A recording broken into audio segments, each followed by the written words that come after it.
વલસાડ દાહોદ ઇન્ટરસિટીના લીધે રતલામ દાહોદ મેમુના પ્લેટફોર્મના બદલાવથી મુસાફરોની મુશ્કેલી વધી। વલસાડ દાહોદ ઇન્ટરસિટીના લીધે રતલામ દાહોદ મેમુના પ્લેટફોર્મમાં બદલાવથી મુસાફરોની મુશ્કેલીઓ વધી।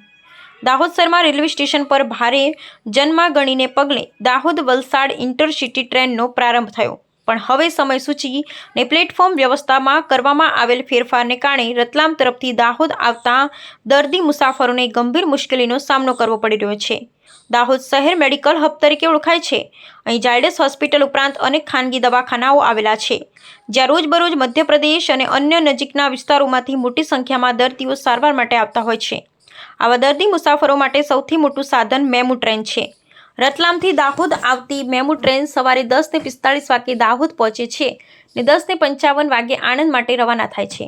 અગાઉ આ ટ્રેનને પ્લેટફોર્મ નંબર 1 ઉપર રાખવામાં આવતી હતી, જે સ્ટેશનના મુખ્ય પ્રવેશદ્વારને લગતું હોવાથી દર્દીઓ માટે અનુકૂળ હતું, પરંતુ હવે દાહોદ વલસાડ ઇન્ટરસિટી ટ્રેનને એ જ પ્લેટફોર્મ પર મુકાતા મેમુ ટ્રેનને પ્લેટફોર્મ નંબર 3 પર ખસેડી દેવામાં આવી છે।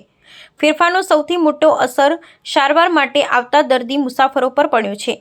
મેમુ ટ્રેનથી ઉતર્યા બાદ દર્દીઓને પ્લેટફોર્મ 3 પરથી સીડી ચડી અને ફરી નીચે ઉતરી પ્લેટફોર્મ 1 તરફ આવવું પડે છે। તે ખાસ કરી બીમાર અને લાકડીઓના આધારવાળા દર્દીઓ માટે આ સાવ મુશ્કેલ બની રહ્યું છે। પ્લેટફોર્મ નંબર 2 પર એક્સપ્રેસ ટ્રેનોની માર્ગ લાઇન હોવાથી ત્યાં લાંબા સમય માટે ટ્રેન રોકાવી શક્ય નથી।